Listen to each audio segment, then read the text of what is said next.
Okay, so welcome back to part 2 of this video, and in this video we're going to be doing step 5, which is to add annotations to this drawing right here. So if you missed the first 4 steps, then you need to watch the previous video that would have led to this point. Okay, it's important that you understand how we got here.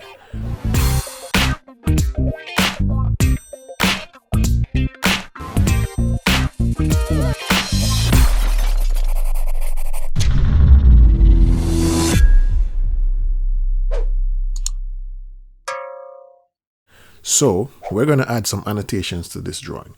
For those of you who don't know what annotations are, then these are some examples right here.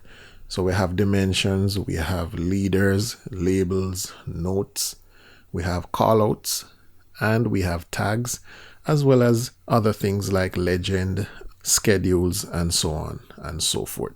So these are information that we would add to a drawing to explain what the drawing is about. Because if you just send a drawing out in the field for the guys to work with, then they won't understand the drawing. For instance, they won't know how wide the room is. They won't know what material should be placed on the roof if you don't have that little note to explain what that is saying. So this is why we add annotation objects to our drawing. Now there is a symbol in AutoCAD that is used to represent annotation objects, and that would be this 3-point star. Anyways, we have 2 different ones here. We have one with the lightning and the one with the donut. Now the one with the lightning, we already took care of that. We don't want to see that one, so we hid it. And the one with the donut is right here. All right, you will see what this is for later on as we get deeper into this stuff. All right, so bear in mind you're going to be seeing this symbol all over the place once we start to add annotation objects. So what we're going to do first is to make some adjustments to our annotation settings up here. So if you go underneath the home button or tab, we go across until we see annotation.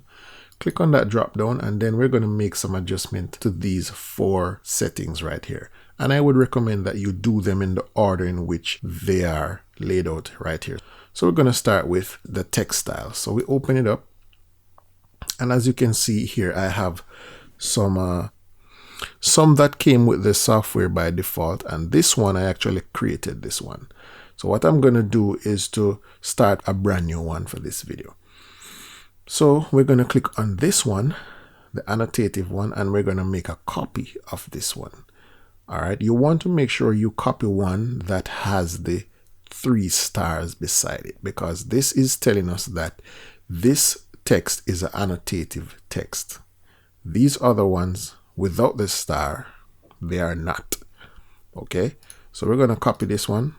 So you click on it and you say new. Once you do that, then you're going to give it a name. So I'm going to give this, what should I call this? Style. I'm going to call it style 2. All right, style 2. Okay, because I have a style 1 already, I'll just stick with style 2. And then here we can go ahead and make edits to it. So let's go ahead and change the font style. And as you change it, you'll see the display down here. Let me see. You want to choose something that is clear and legible. So you wouldn't choose something like that. So I'm going to choose, it's going to be between Arial for me, which is this, or Stylus BT, which is this. I'm going to work with Stylus BT for this project. All right, and then font style, it only has 1 font style, so we're going to work with that. We're going to change the width factor to 1. And always make sure that the annotative is selected. And then we're going to hit apply. And then we're going to also say set current. And then we're going to exit that. Now when you click on the drop down now, you're going to see that your text style is now set to the one that you have just created. All right, that's the first thing.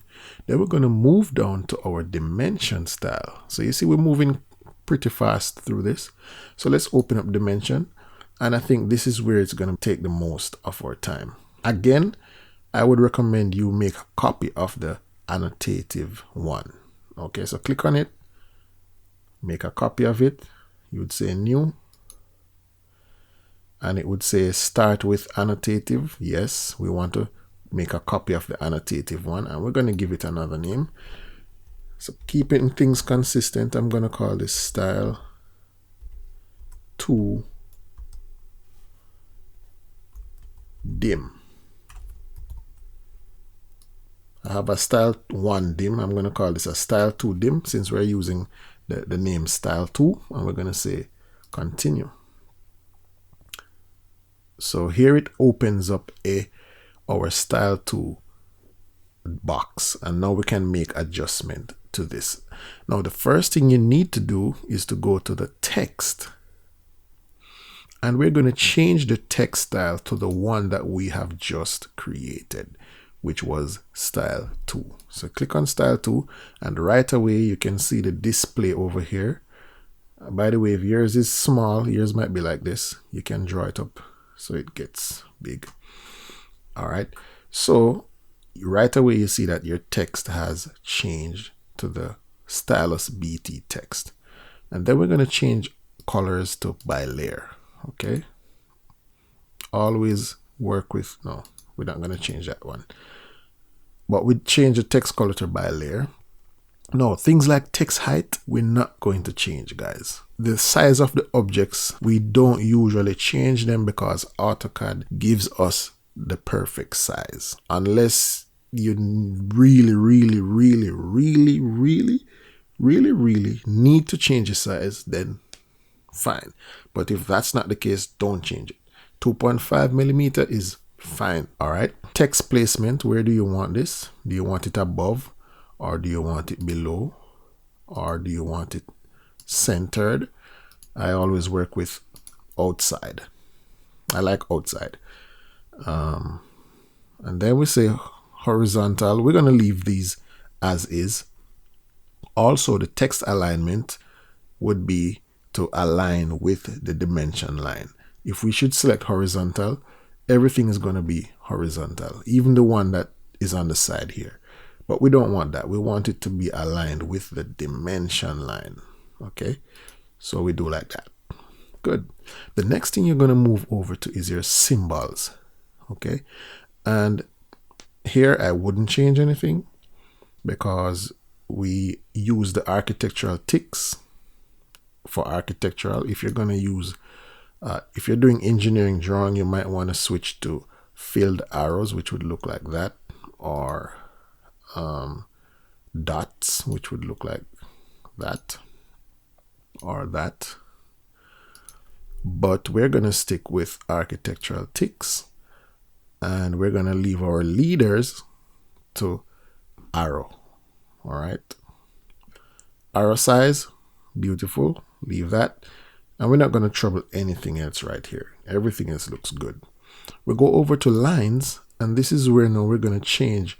These lines represent the dimension line and the extension line. So if you look up here, we have dimension lines and we have extension lines. We're going to change these to by layer, by layer, by layer, by layer, and the same thing for these. We want to be the ones to set these to whatever size we want. All right, so is there anything else that we need to change? No. Baseline spacing, that's if you're using a baseline dimension style. Extend beyond dimension lines, 1.5. This is talking about how far off is this extending off of that. You can even change those things, but as I said before, these are things you don't have to make changes to, because what AutoCAD has in there is good enough to work with. Okay, guys, so let's leave it at that. Okay, then now at this point we would now go over to primary units, and this is where you're going to set what units you want to pull out when you make a dimension. So of course we're doing millimeters for this drawing, so it would be decimals. Okay, if we were doing architectural, which would be feet and inches, then we would switch over to that. But we're sticking with decimals, and we want our precision to be whole numbers. We don't need anything with decimals. All right, if you were gonna do that, then you would select 1 and it would read up to how many decimal places you would have selected. All right, so we're gonna stick with 0 and everything looks good. If you wanted a prefix mean what do you want before the text. Suffix means what do you want after the text. We don't need anything before or after, and everything else is fine. We're not going to mess with anything else. Then we're going to go over to alternate units, and this is where we could actually add a second measurement to the dimension. So we could actually say, all right, let's turn this on, and now you can see that we have one dimension here plus another one in brackets. We could decide, okay, let's place that value below. So now we have one on top and one on bottom, and then we can tell it what do we want this one to be. We could actually change this one to feet and inches. So let's say we change this to architectural. So now we have millimeters at the top, and now we have architectural at the bottom. How beautiful is that? All right, and then we have what is called a multiplier for alternate unit, which would be 25.4. What this is saying is 25.4 millimeters is equal to 1 inch. So that's how it calculates what to put down here. All right, and the same thing goes for prefix, suffix. We're not going to add anything there. Anyways, we're going to turn this off because we're not going to use it for this drawing, and we're going to go over to tolerance. And again, this is for engineering students who need to add the plus minus whatever over here. Let me show you. So you could have a plus or minus for tolerances, and then you could set your upper value or your lower value if you want to break them out like that.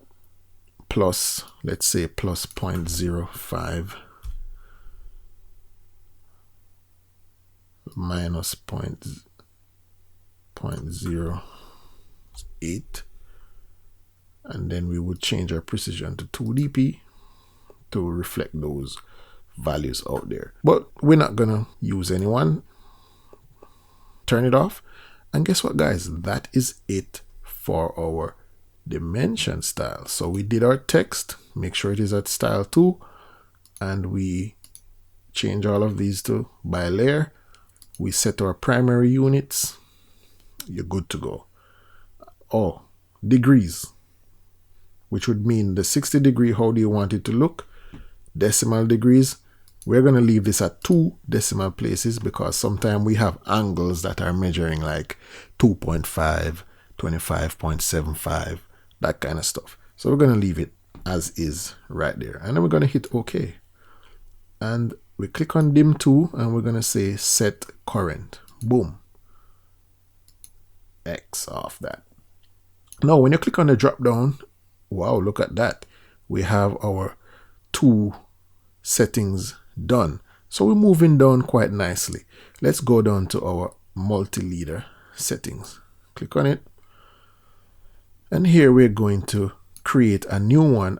And make sure, guys, when you start to create a new one, you always need that little star. That's important, because without this star, when we start to change our scale down here, it won't be affecting your annotations, and that's bad. Okay, you need the star. So create a new one, and we're copying from that one, and we're going to call this style 2 leader. All right, continue, and it will open up your box again. You can draw it up, make it much bigger, and we're going to make some changes. All right, now this is what a leader looks like.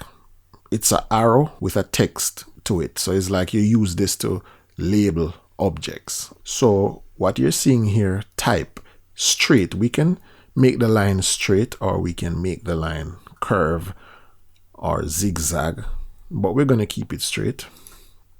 And color, always going to change these to by layer. For me, that is. If you want to leave it at by block, that's fine. Arrowhead symbol, we're going to use the closed field.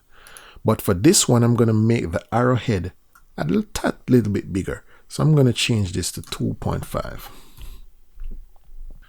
All right, and then we have the break size, which means that how far from the text is the break, is the leader. And we're going to leave it at that. Go over to structure. And I usually do not mess with anything here. All right, so just make sure that you have annotative selected, and that's it. And then we go over to the text, where this is where now we're going to select our text style, which is the style 2. That is why I said you need to create your text style first, so that you can have it down here when you reach this part. So we're going to select that, and now our text have changed. We don't want anything to set vertical or any at an angle, always horizontal. I'm going to change this to by layer. Text height, I'm not going to trouble that, 2.5. Perfect. Always left justify, yes. You can decide if you want that or not.